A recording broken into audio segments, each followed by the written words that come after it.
All right, it is NFL Football Sunday. We are here. We are answering your questions. It is the IDP Guys Start Sit Show for Week 1 of the 2021 NFL season.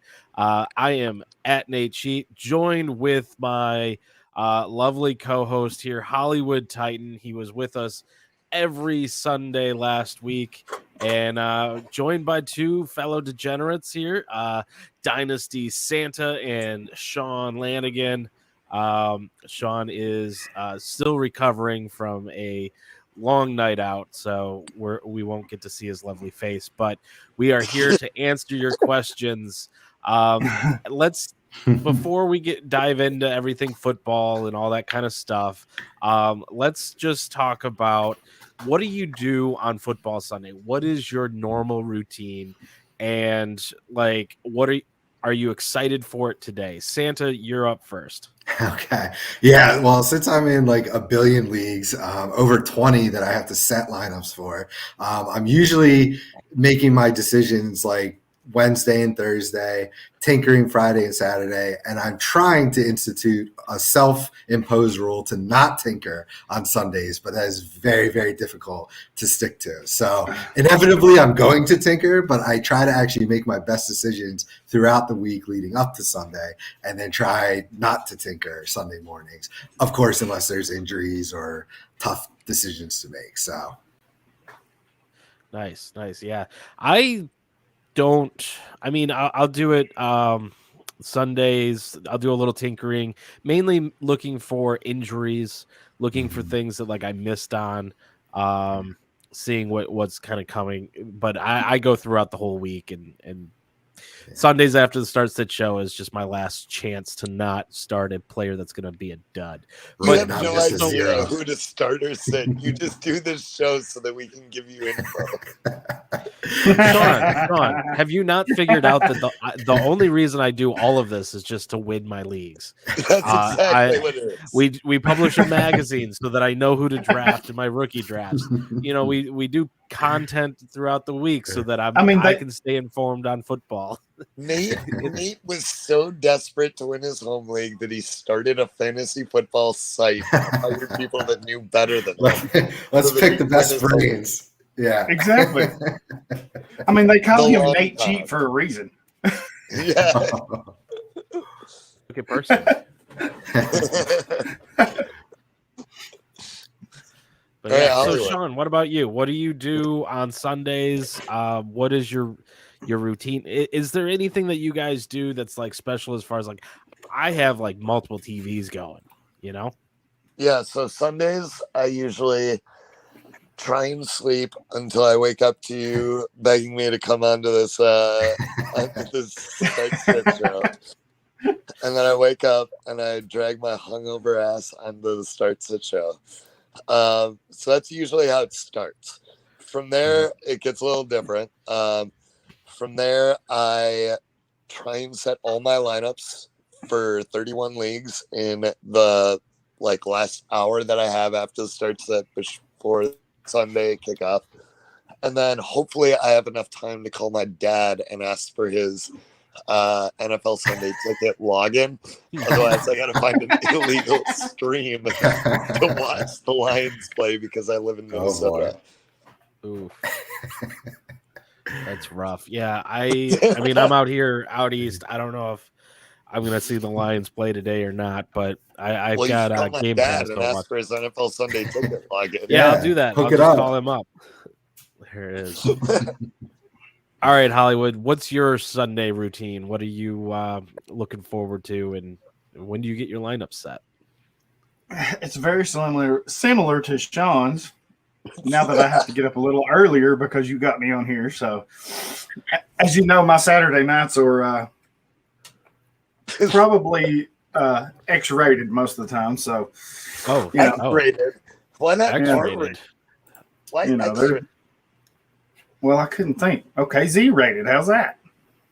Well, but I mean, X-rated is a... Well, it's not something you're going to put on YouTube. I'm pretty sure people don't want to see my drunk ass running all over the place, but hey. That's not X-rated. Did you need to look up what a porno is, dude? Hey. But yeah, very Good similar job. to Good Sean. job. I have to have a lot of V8 and bacon and energy drinks and V8 cures hangovers, man. I'm telling you, it's the best stuff ever.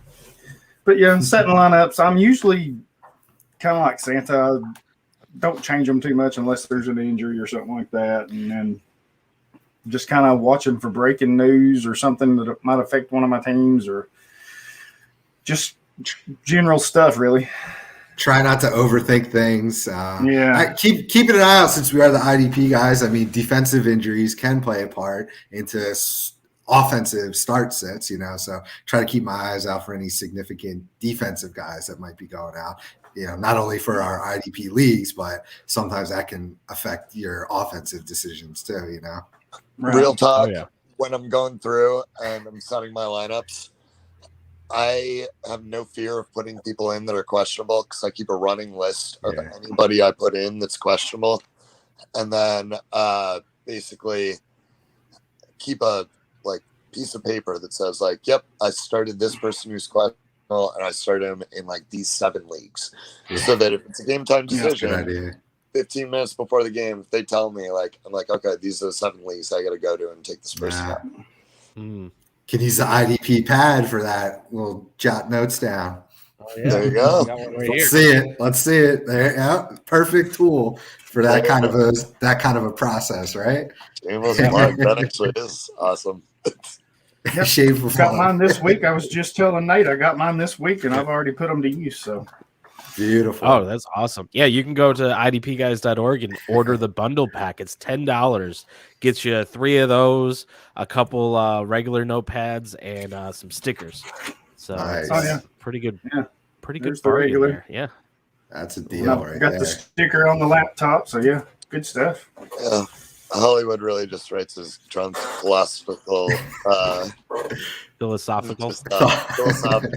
I'm so drunk.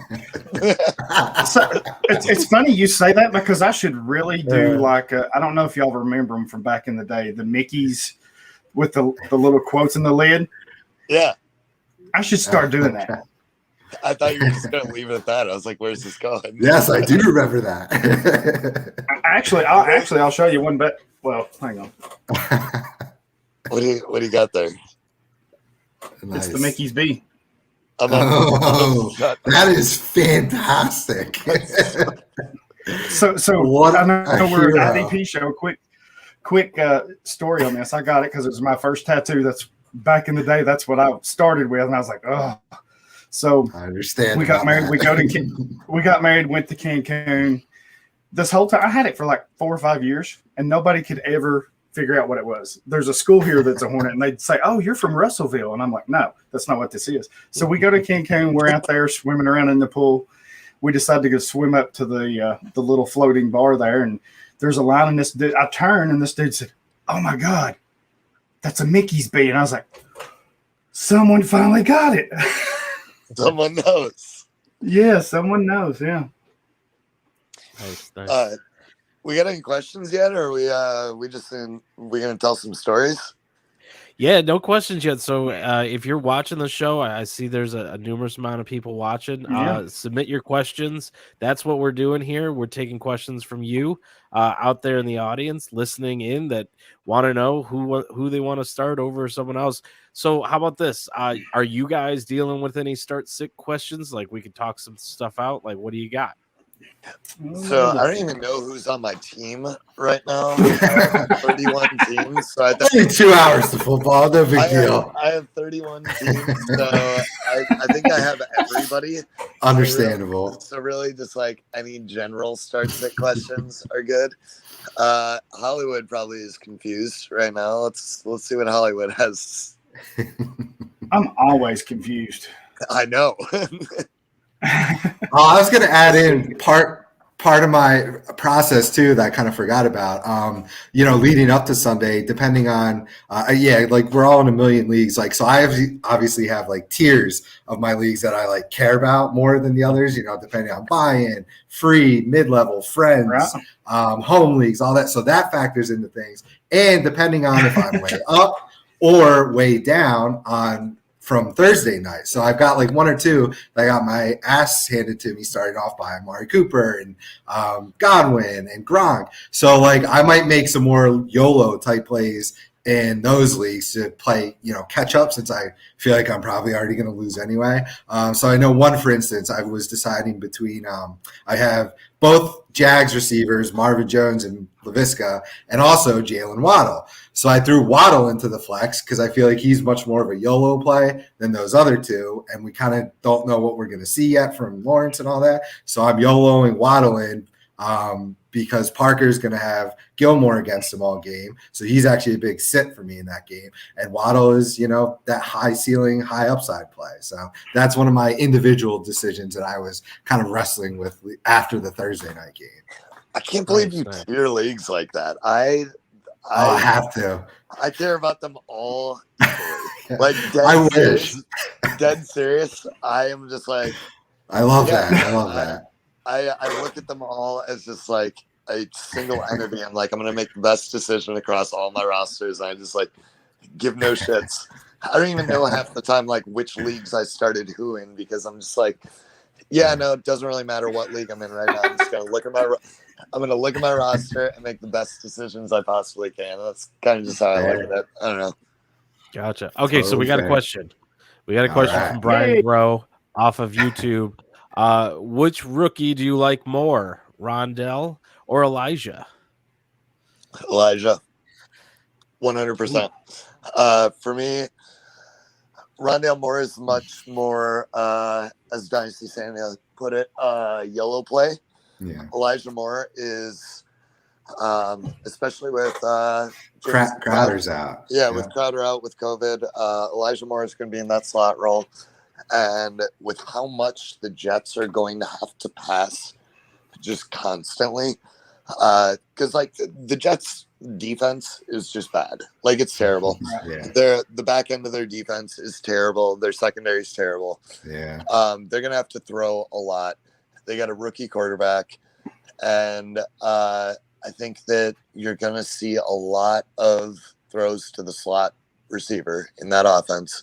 And that's going to be Elijah Moore. He's a great separator. Zach Wilson safety blanket coming up. They don't have anybody at tight end, so. Yeah, I pretty much agree. Like same thing. Rondale's the theoretically has a higher ceiling, but in PPR definitely it's Elijah Moore for sure. Nope, I would agree with that. All right, here we go. They're starting to roll in. We got Let's go. Stiley, Florida, off of Periscope. Robbie Anderson or Deontay Johnson in half-point PPR. Oh. That was quick, Hollywood. Care to explain? Yeah, why? Because him and Darnold, they're going to light the Jets up. They're going to be on a mission today. I'm telling you, it's happening. Revenge game. Yes, they're going to be pumped. I have no doubt. I'll be shocked if it doesn't work out that way. So for me, week one, I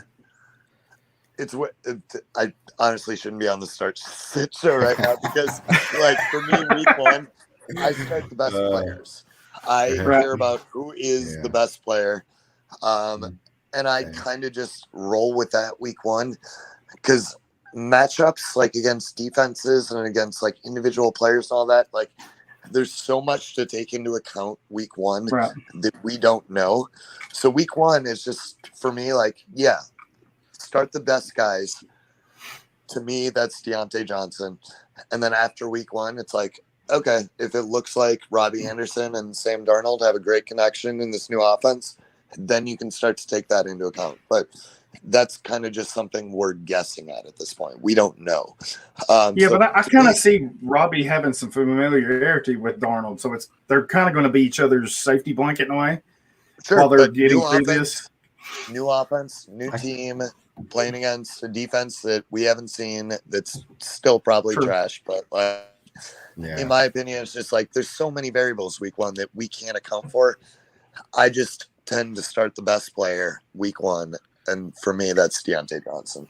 Make that 2 for Deontay. I could just see that game being a fantasy bonanza. tons of points being scored versus total opposite in the Carolina Jets game. I could see that being a 20-17 game and Robbie touchdown dependent potentially. So I just think there's more opportunity for Deandre. Gotcha. All right, moving to our next one from Justin LBSG on YouTube. Half point PPR, Sutton or Tyson? Sutton. Yeah, this is tough. No, this is easy. Sutton. I know. Well, it's our first Baltimore backfield question. This is the thing. There's so many variables week one that you can't account for. We're going to get a ton of information after this week. Yeah. Right now, we have no information. Start the guy that you know is good, and that's Courtland Sutton. If we're believing the coach speak, just to play devil's advocate, I'm leaning towards Sutton with you to play devil's advocate. If anybody cares about or listens to coach speak, they're saying that Tyson is supposed to be the bell cow for week one because he's earned it. So, and it's the Raiders and it's Monday night. It's, so everyone wants their guy on that national TV game, but I think it's closer than your opinion on it. For me, it's closer, but I'm still going to lean with Sutton, but it's probably in that like 60-40 range. Let's talk coach speak real quick because Sean McVay came out and said that he believes full-heartedly that Darrell Henderson can be a bell cow back, and then they traded for Sony Michel like 2 days later. Fair. Coach speak is garbage. It's garbage. What do you got here, Hollywood? You got any opinions between these two? Yeah, I'm on Sutton too. I just don't know enough about Tyson. We've not seen him enough to have a fair assessment. I mean, it's a guessing game at this point, and you can't really go by everything that you're hearing. So until I can see something from him, actually, I'm going to pump the brakes and go with Sutton. He's objectively not a good running back. Like, we know that from college, bouncing around. He's undrafted free agent. He's had he's been in the league technically for a couple years, I believe. So like, we know he's not a good running back. He had a couple nice preseason runs. Coaches seem to like him. Maybe he's a system running back, but it's just tough to trust a guy like that. Yeah. Gotcha. All right, here we go with our first IDP question from Josh Brady on YouTube. So 2 IDP flex. So I'm assuming you're going to pick 2 guys here. You got Kirksey versus Jacksonville, Reed versus Jacksonville, Sherwood at Carolina, Leonard Floyd versus Chicago. It's 4 points per sack, 1 for tackle, half a point per yard on a fumble return and interception return. What do you guys think? So it looks like it's big play, leaning big play heavy. Who do you think has the bigger splash plays this week? I think you put Kirksey and Reed in there. You got 2 guys going up against Jacksonville. You got a rookie quarterback that's just asking for the ball to be put in harm's way in a rookie debut. Yeah. I kind of like that Jamie Sherwood for the Jets too, though. Sure. I'm saying, like, if you're going for gold, though, like if you're going for big time plays, because like half point per yard. So if you have a 30-yard fumble return, that's 15 points. So to me, I'm swinging for the fences at every position. I guess it depends on how many IDP guys you're starting here. But for me, like if we're doing one like our full IDP leagues that we do where we have 4 defensive line, we have like a full defense. Right. I'm trying to get as many guys that have the opportunity to land a turnover. And if I'm trying to maximize that, I'm picking the guys that are going up against the rookie quarterback. I think we've got your consensus for one of them being Reed. I think he's got a great floor, and playing in the secondary can definitely have opportunities for interceptions. I'm going to split on the second guy. I kind of like Floyd against Chicago. I know we don't like him as a talent, but last time he played Chicago, I believe it was last year, he had like 3.5 sacks. So he gets up to play his old team. That's, non-analytical analysis, but more of a gut type feeling. 4 points per sack is pretty decent. So I think he, has a chance to to be a nice flex there. So sorry, we looks like we got you consensus on one and split on the other. Yeah. Split between the other three pretty much. Yeah. No. So you got to break the tie, Nate. We don't. No. This is what you get for putting me on the spot this morning. Nate picked two of them, and whoever this listener is picked the other one. Yeah, pretty much. I mean, I would probably lean, if it was me, towards Kirksey just because he's someone we know. He's been around. He's a proven name.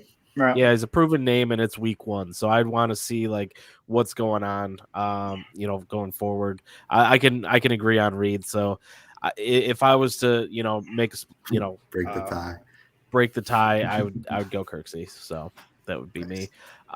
So if you guys are out there, you're listening, make sure to get your questions in. We are answering them, pretty much all of them, one at a time. Bless you. Excuse me. Yeah, very unprofessional. Totally on a stream, but Josh says thanks. Justin says 2 thumbs up, and nice. I totally sneezed on air, so that's where we're at here. Yeah, man. Sponsors are going to be very unhappy with you. Oh, all of those sponsors. So something that a lot of newbies to IDP have asked. It's something I've been asked ever since I've been playing. Do you all shy away from playing your IDPs against your offenses? So say you've got King Henry and you've got Devin White on the other side. Do you play those against each other without any hesitation? Do you avoid those? Absolutely. If you think Derrick Henry is going to get 30 carries, then you probably think you want to play that. Someone's got to stop him. Yeah. Right. Yeah. I mean, it's just a question that I've gotten a lot. Do you play your offense against your defense or vice versa? Yes. 100%. I usually don't have a problem with it. Yeah, there shouldn't be much hesitation. I get like the apprehension about that just because you feel like it might offset or something. But I'd be maybe more like thinking about that of like quarterbacks versus secondary players or something like that. But even then, one of them is probably going to feast. So I want to be everybody. Right. So like when I tell people how many leagues I'm in, the first thing they ask is, how do you know who to root for? And it's like, it doesn't fucking matter who I root for. Like me rooting for a team does not do anything for them. Clearly, I'm a Lions fan. It hasn't done anything my whole life. Like it doesn't matter what players I'm rooting for. I'm just trying to make the best individual decision on a case-by-case basis. Right. And if it means that I'm starting like Cooper Kupp in 5 leagues and I'm playing against Cooper Kupp in 5 leagues, it's like it's gonna happen. That's the way it works, and I'm not rooting for anybody. Yeah, you root for entertainment, like Thursday's that's game. The whole point of this, right? That is. We're supposed to be having fun. Yeah, exactly. So I got a question here. This is actually for one of my leagues, and it's me going up against Johnny the Greek. So start Carlton. You start one linebacker. I need to start one of these guys. TJ Watt, Foye Oluokun, or Zaven Collins. We got to know the settings. All right. We don't really. It's still TJ Watt. Okay. If sacks are devalued. If sacks are devalued, I would If they were, I would have a case for Foyer, but no. If they're not, Collins is going to see Henry 30 times today. If you're taxi, that's going to be close. Sure, rookie week 1, you played. He's definitely third ranked for me, but then how much is sacks? So here's the settings. Tackles are 2 and 1, so 2 for solo, 1 for assist. Sacks are 4, interceptions are 4, fumble recoveries are 4, defensive touchdowns are 6. Collins. Okay, well, I'll still go. Yeah, I'll go with Watt. But if Foye was a big play guy last year. Go with Foye, and I'll go with Watt, and that way Nate has no all answer. three. I mean, yeah, let's go Foye. I mean, we just kind of hit on it. It's a good dilemma for sure. Yeah. I mean, so here is the makeup of my defense on this. So it's 2 at each position, two flex D, 2 defensive backs, 2 defensive linemen. I've got starting Patrick Queen, TJ Watt, Buda Baker, Antoine Winfield, Nick Bosa, Daniil Hunter. And I went TJ Watt because I wanted that explosive play upside, because I'm playing Johnny and I know that I need to swing for the fence if I'm going to beat him. Right now I'm projected at about 10 points above him, but that could change at any moment. I'll say it this way. If you're swinging for the fences, I'm with you on Watt, because I think the high impact is there. If I call it a little safer, then I would go with Collins, just because I know what Tennessee's fixing to do, running Henry 30 times, because they got nobody else. Yeah. Arrington Evans is out. So if you want to play it safe, Collins. But yeah, if you're wanting to swing for fences, then Watt's your choice. So here's my offense in this league. I got Lamar Jackson, Justin Jefferson, Calvin Ridley, CeeDee Lamb, James Robinson, Antonio Gibson, TJ Hawkinson, DJ Moore. Wow. Solid lineup right there. Yeah, that sounds like a winner, man.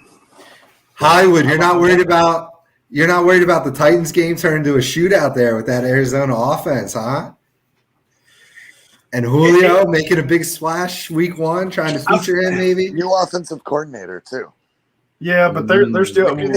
Maybe this dude has actually looked at analytics and realized, hey, shit, shots fired. We shouldn't run the ball 30 times a game because that's idiotic.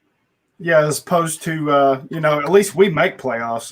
Opposed to what you all do with your 2 to 3 wins per year. But hey. Fired right back. You do know that I don't go with what works, okay? You do know that I don't make the decisions for this trash ass franchise. Like, they do that on their own.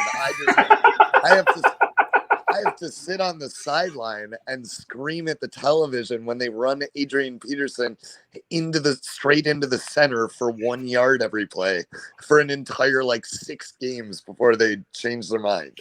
That's funny. I screamed at the TV in happiness. Yeah, run him. Yeah. Yeah. All right. Let's get back into some questions here. Joe E off of YouTube. He's got NPLB scoring.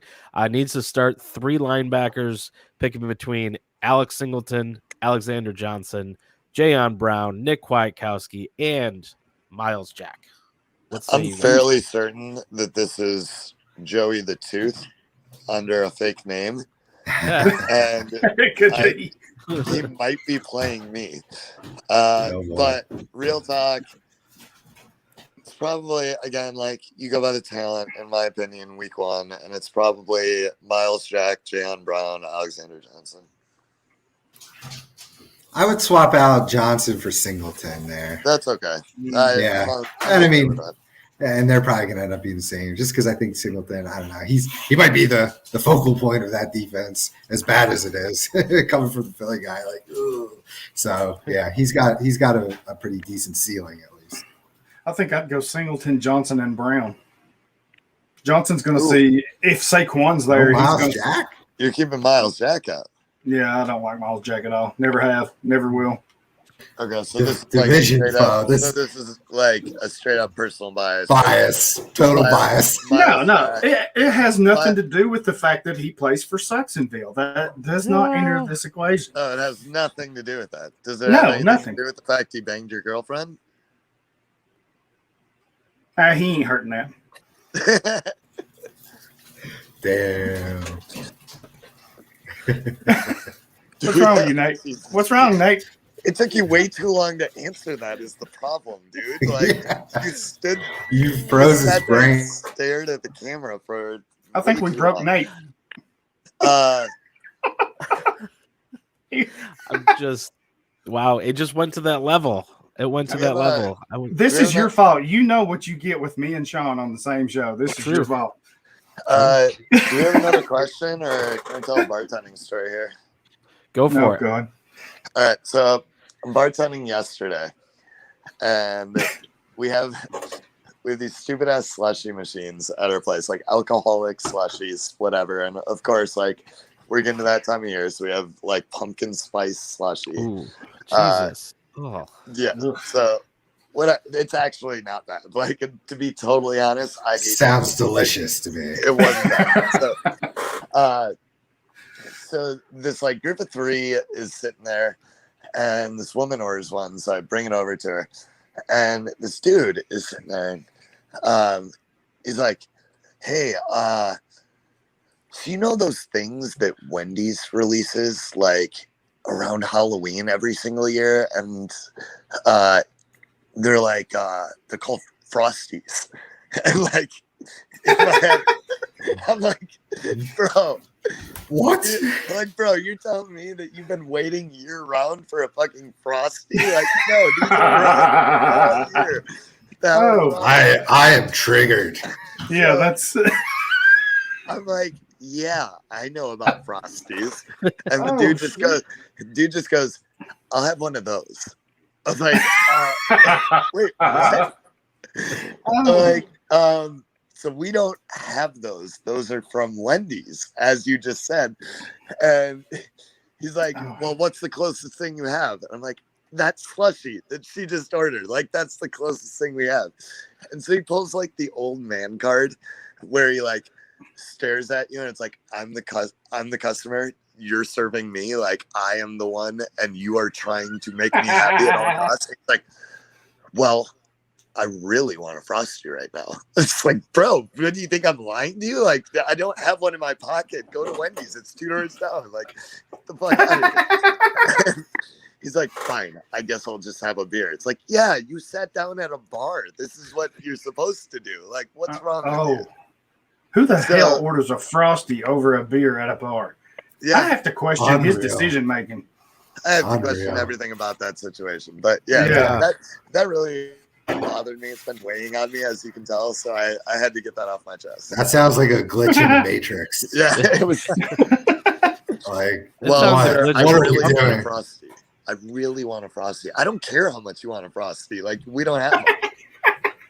But okay. So he thinks that they're only around Halloween. So like that has to be which is awesome. Embedded family, like, you know, childhood trauma right there, where his parents probably took him to Wendy's as like a special thing only on Halloween. So he's lived his whole life thinking that Frosties are connected with Halloween. One time, and he loved Frosties, and they're like, "You're not." Like, every time he asked, he's like, "Nope, only on Halloween. Sorry, can't do it." That's almost the more bizarre thing than trying to order a milkshake at a bar. Is that the Frosties are only available around Halloween? If you asked if we had milkshakes, that would be one thing. You asked for a Frosty. Yeah, a specific fast food chain's version of a milkshake. Like, hey, you know those little mini sliders they have at White Castle? Yeah, I know those. I'll take those. It's like, yeah, can I have those White Castle burgers, from your bar? You're like, what? My buddy said I should have. That's not that hard. It's pretty easy to serve someone up some diarrhea. Oh, God. My buddy said I should have DoorDashed it and just waited for the look on his face. And then for a minute, I was on board. And then I was like, no, this dude actually expected one. So if I would have gone to all that work to DoorDash it over to get a reaction, he would have just like eaten it and not reacted at all. Yeah. So like take the Frosty and then just put it in one of your glasses and just hand it to him. Yeah. And to be totally fair, like, they were super nice. They took 20%. It was just a really super bizarre interaction. That was really thank God. At least, yeah. Wow. Yeah, I didn't even know what to do with it. When I got the reaction from them, I was like, this dude is totally gonna stiff me right now. Like, I didn't get him his Frosty. He's gonna stiff me. And I looked. I was like, oh, okay. Like, they tipped really well. That was very nice of them. But yeah, that was nice at least. Seriously, what the hell? Don't order a Frosty at a bar. Yeah, wild move. That's my best advice I'm gonna give today to whoever's listening right now. Don't order a Frosty at a bar. Totally wish I lived near Sean so I could go in there every day and ask for the most bizarre, weird shit ever. Troll him every day. Yes, every day. Here's the shit, Hollywood. I'm behind the bar. I will 86 you, and you will not be allowed in that bar. Hollywood is the type of person that would get 86 from a bar.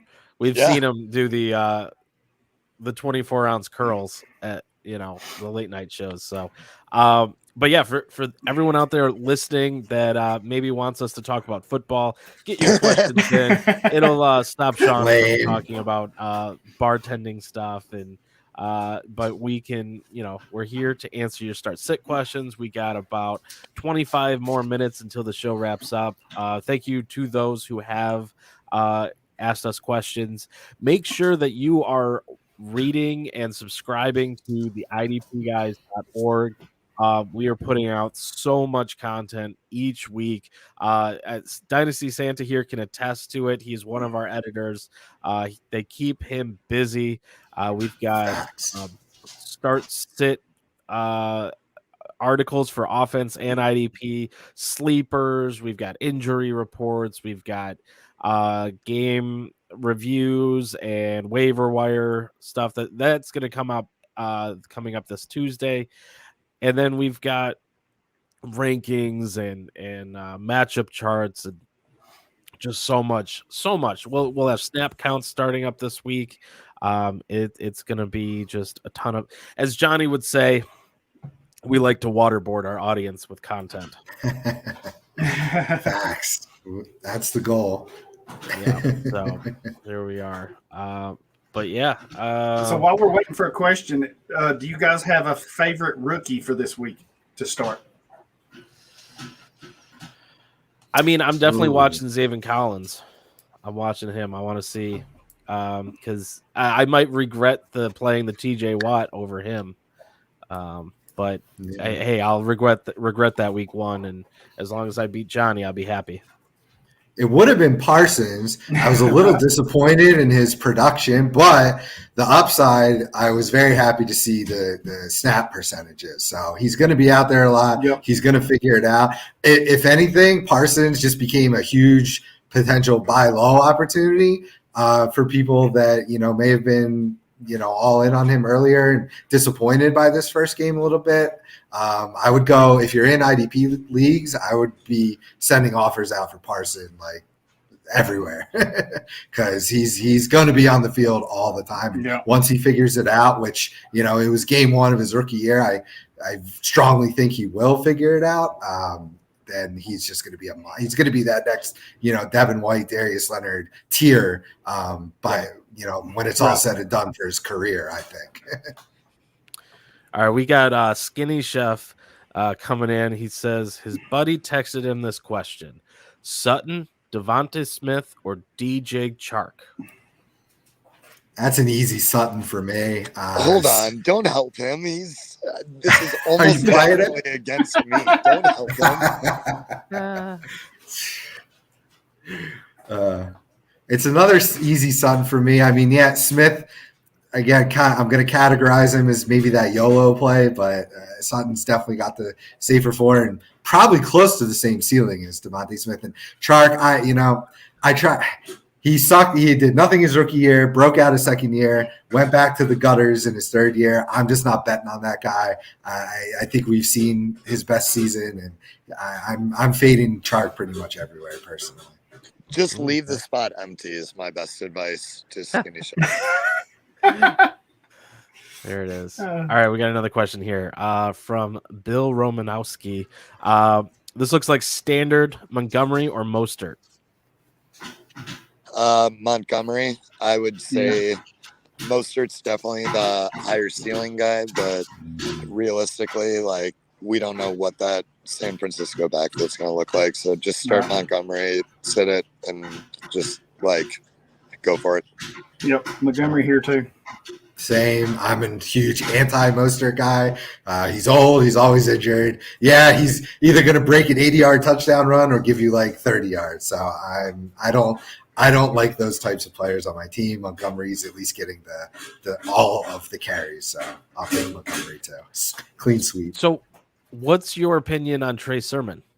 I'm all in on Sermon. Okay, gotcha. Big Sermon guy, for especially for that offense. I get he doesn't have the greatest athletic profile. He bounced around colleges. Third-round draft capital is good enough, but they also traded up for him, and it's the Shanahan offense. I think he could be a league winner by the end of the year. Maybe might start off a little slow, but gotcha.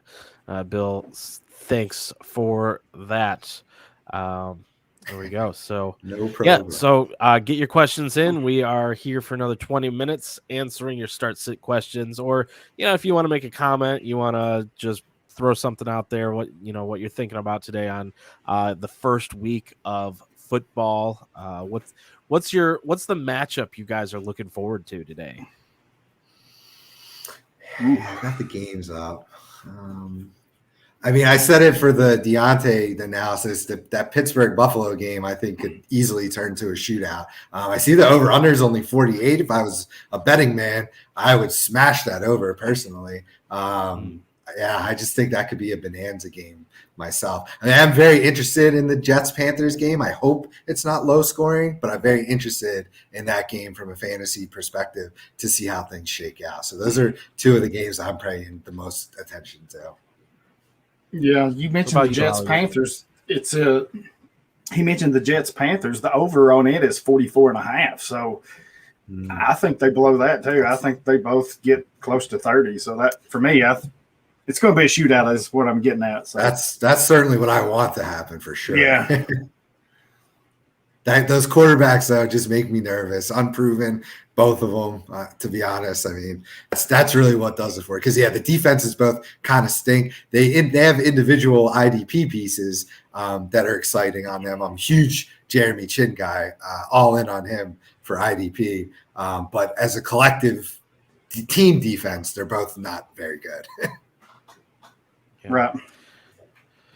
Yeah, I'm looking forward to that Kansas City-Cleveland game. That is going to be interesting, and I want to see how Kansas City bounces back from that Super Bowl loss. I got a feeling they're going to come back and look just like they always do. But I want to see how Cleveland is able to overcome that, and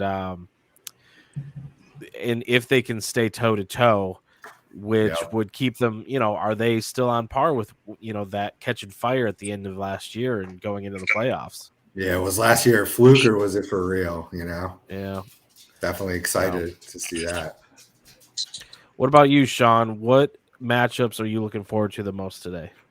So, to be totally honest, I expect the Lions to lose every game this year, but I am still super excited for this week because my bartender is a 49ers fan.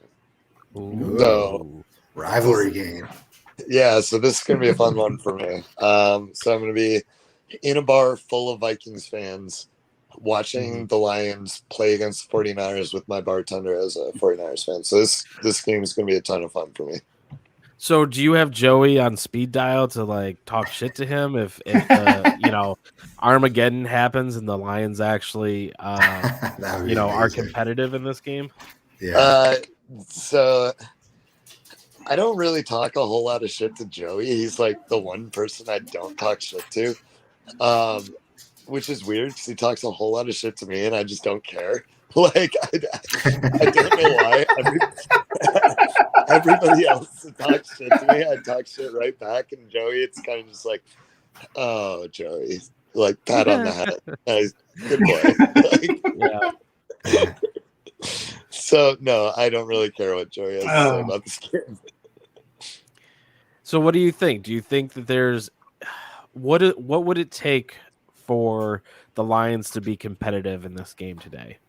What has to go wrong for the 49ers and right for the Lions that you think could happen in real life? I really don't think a lot has to go wrong for them to be competitive in this game. Realistically, the NFL is such a volatile league where anything can happen in any game. That's why there are only two teams to have gone 0-16 because even the worst team in the league can pull off a win. So I don't think, but like for the Lions to win, what needs to happen is Goff needs to play out of his mind, and the Lions need to go out there and actually like just put the pedal to the metal and go for the throat, where they're like, yeah, like Goff isn't that great, but we're going to throw the ball 55 times this game, and we're going to make it work. And that's the only way this happens, is if you do that and you go for that volatile type of game where you just air it out and you try and get as many yards and points as possible by throwing the ball, and you just hope that everything works out for you. And if it does work out, then you can win this game.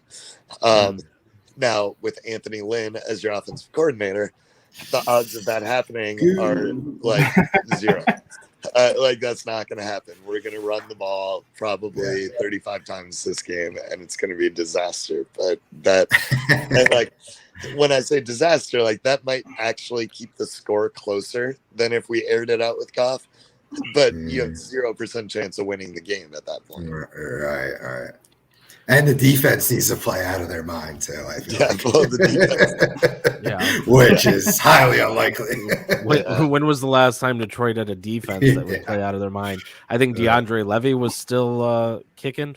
Yeah, Levy, Nick Fairley, and Dominican Sue. That was a tight defense until the refs got on the party bus with the Dallas Cowboys. Right.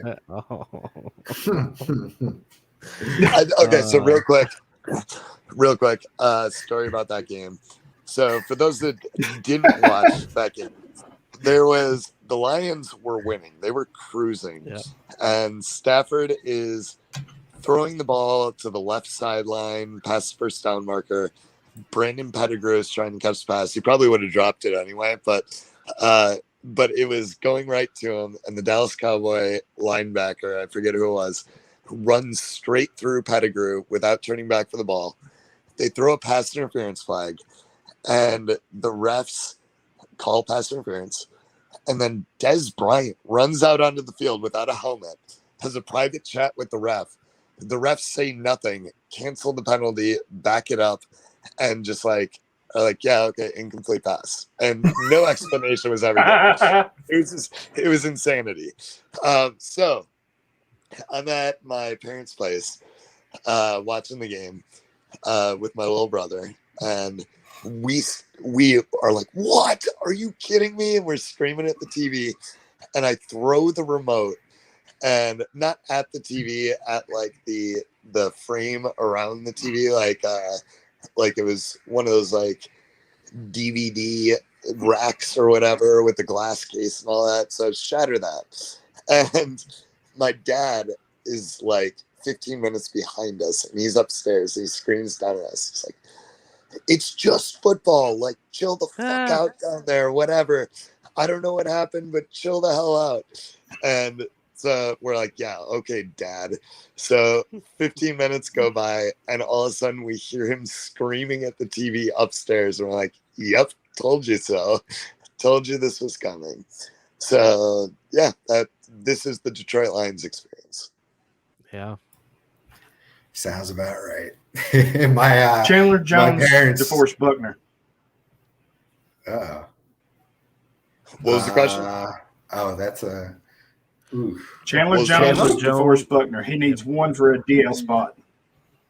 DeForest Buckner or somebody Jones. Who was it? Chandler Jones. Chandler. Oh, Chandler Jones. Yes. DeForest Buckner. I think I'm going DeForest Buckner. Same. I want to go week one. I want to see how much left Chandler Jones has in the tank. Typically, aging is not linear. You just kind of hit a brick wall and you fall off. So just for me, starting guys like that week one, you just kind of want to see where they're at after an off season off. Gotcha. Yeah, he was lost to injury all year, so I'm Buckner too. Yeah. Yep, me so too. I want to circle back here on talk about Trey Sermon, and we were talking about Mostert, and Skinny Chef brought up that Sermon has the same injury problem as Mostert. What's your take on that? What do you think? In college, sure. Hopefully the trainers and NFL caliber staff can help him alleviate that. Mostert's 29 years old, so that's the biggest difference to me. A 22, 23-year-old kid can overcome that kind of injury history a lot easier than a 29-year-old prior to landing in San Francisco and finally breaking out, being a journeyman. So I feel like he's got a lot easier chance and probability of overcoming that than a guy like Mostert at this stages of their career.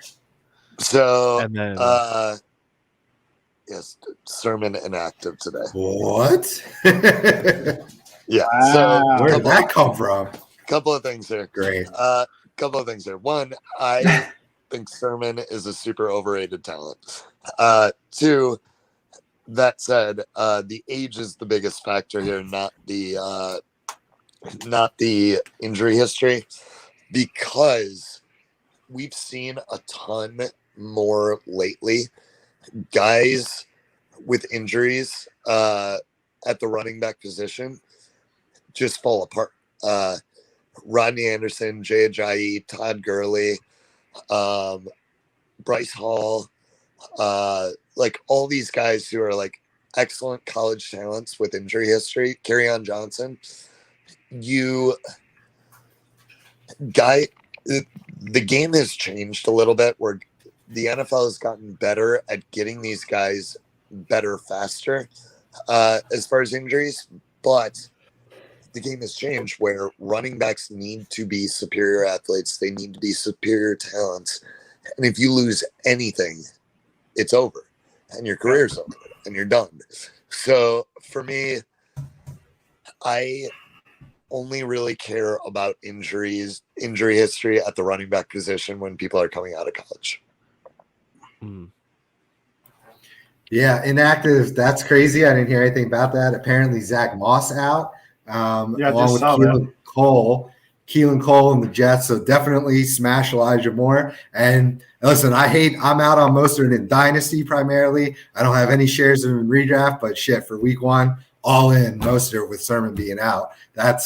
Don't know where that came from, but it's true. And so, you can't have take lock, so all in on Mostert at least for week one. How about that?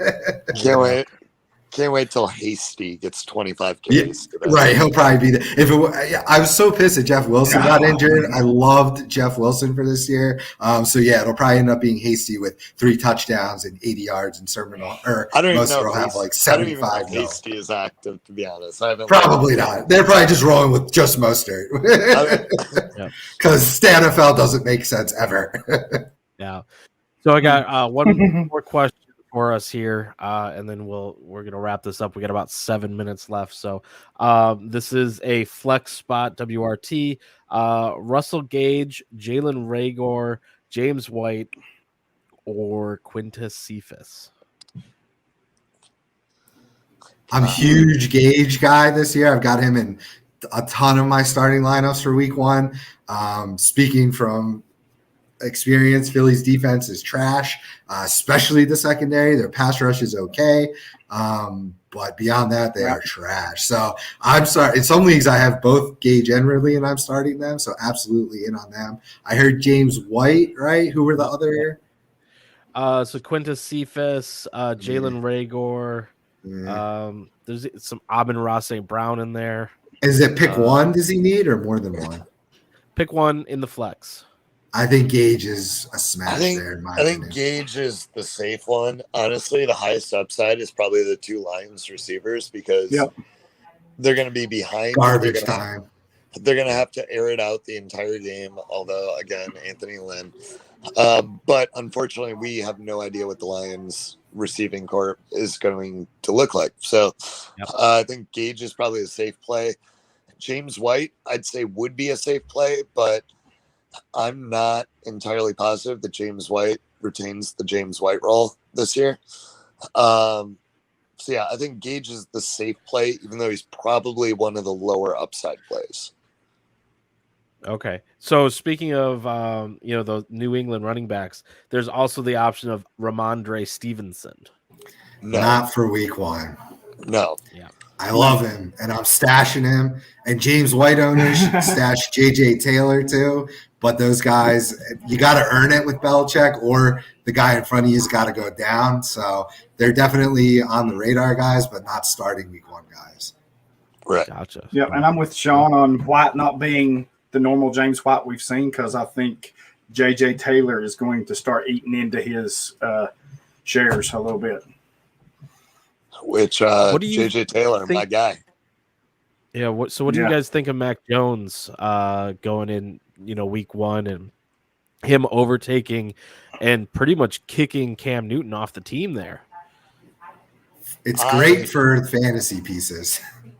Yeah, I agree with that. I think Cam Newton was never going to elevate that team to a Super Bowl. Like, he's lost so much of what he was.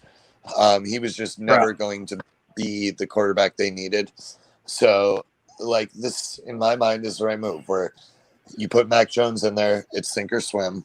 You figure out what you have. If he's good, then you have your franchise quarterback. If he's terrible, then you still need a franchise quarterback. Right. Yeah. Do I you just guys say- have I any think- faith in Jones to I do. be So I was the guy? kind of I do. I was a Mac Jones hater, mostly because I think he had the least upside of the quarterbacks you're drafting. And for me, like, building a franchise, like football philosophy, all that, like, you're looking for the guy with the most upside, because you need a top 7 quarterback to be a legitimate every year Super Bowl contender. If you don't have that, you're not an every year Super Bowl contender. You can get lucky and go on a run like the 49ers did with Garoppolo, where it's like, yeah, you have a great defense and you have a great offensive scheme, so everything falls into place for you and you go on a run. But you can't do that every year with a bad quarterback. You need a top 7 quarterback to keep doing that. So for me, like, Facts. Mac Jones had the lowest upside. He had the least potential to be that top 7 guy. So I was a hater of him. Do you need a top 7 guy in a Belichick offense? So I think you need to be a top 7 talent. yeah. For that. Okay. Fair. Like, you need a good coaching and stuff to be perennial contenders too, but that's a separate issue. But I don't think I got to come together.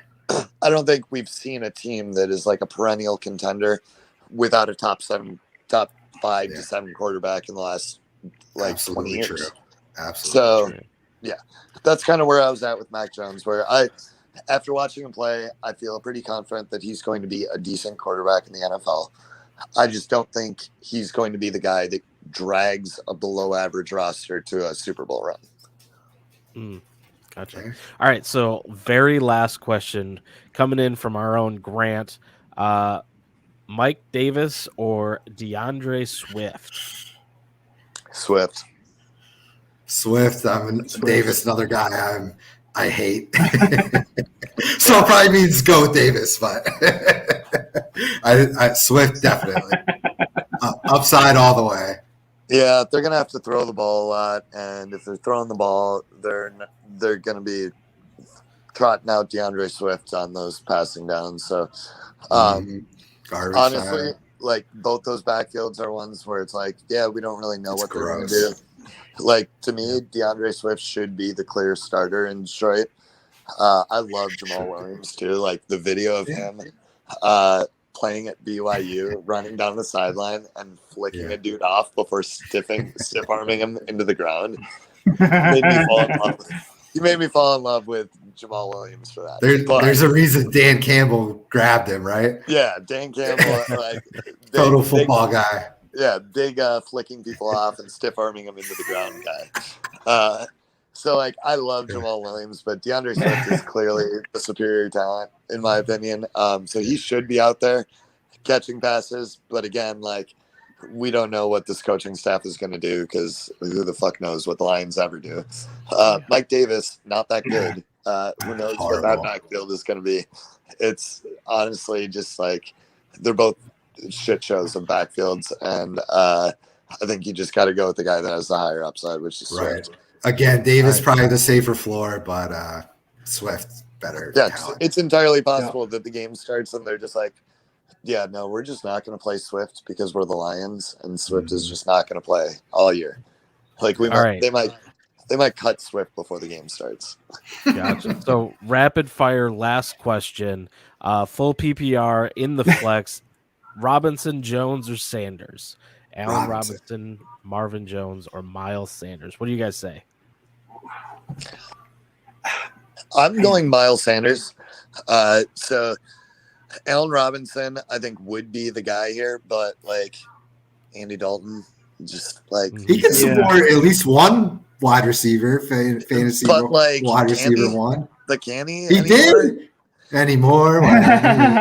Fair, but I don't know. To me, like I have no faith in the Bears offense until Justin Fields takes the helm. So Marvin Jones, I really think he's going to be a bargain discount receiver this year. I think he's going to be he's going to outperform his ADP. Marvin Jones will be a DFS hero. Yes. That said, Trevor Lawrence, week 1, we don't know what we're going to see out of Urban Meyer. Honestly, Urban Meyer might be the worst coach of all time. Who knows? We're going to find out, and we're going to get a lot of information week 1. I think the things we do know is that Philly's going to be trash this year.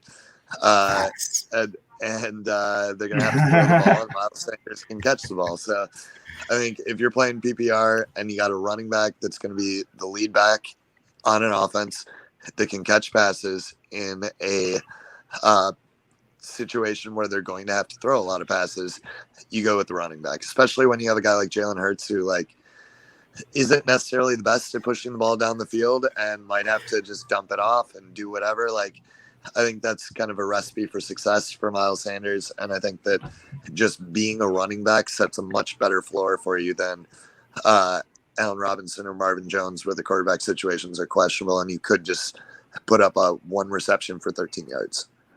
Gotcha. All right. Well, there it is. We have successfully completed our hour of start sits. Thank you all for your questions. Make sure you are back here every Sunday morning. We will be here answering your questions 11 to noon. And, we're here and we're going to come with the entertaining stories. But right before we leave, let's just go around the room and just tell everyone what you're going to be doing this year for content, where they can find you. Go ahead, Santa. Dynasty Santa on Twitter. That's pretty much where I live right now. All my content on IDP guys, doing editing and hopefully some videos to come and a lot more live streams. And now I've got to go change about 50 lineups. I had Trey Sermon. There we go. Sean, what about you? I'm going to be drinking most of the season. Love that. Nice. Now that was rapid fire. I don't know. No, so we are currently putting together people, which Hollywood is unfortunately part of. Team of people that are doing a lot of college content and college football scouting, college to camp. That's awesome. All that stuff. So primarily what I'm going to be doing is basically helping coordinate that, putting together a bunch of film for everybody so that everyone can get the information they need to put out quality content. Basically my job is to babysit Hollywood also. Fair enough. Yeah, pretty much. All right. Hollywood, what about you? What are you putting out this year, and where can people find you? First off, there's a reason that me and Sean don't live near each other. That's a good thing. Because we would, wherever that would be, we'd probably burn it down, but that's besides the point. Doing this start sit show every Sunday, doing the IDP Lounge with you on Saturday nights. I got IDP Nation. I got the Davey IDP Grind. During the week, I'm going to be writing for IDP guys, doing the stock market for both college and NFL. And then I've got the rookie recap piece coming out every week for the NFL. So, of course, the scouting thing that Sean was talking about, where we're doing the game recaps for college. So my time is consumed right now with everything football. So Yeah, no, awesome. So make sure you guys are all checking out idpguys.org, become a subscriber, get that information so that you can win your leagues, and we will see you all next week, and good luck in your teams today, and enjoy some week 1 football. Week 1, baby. Let's go. It's here. Good luck. Good luck Happy in drinking. your teams today. Good luck in your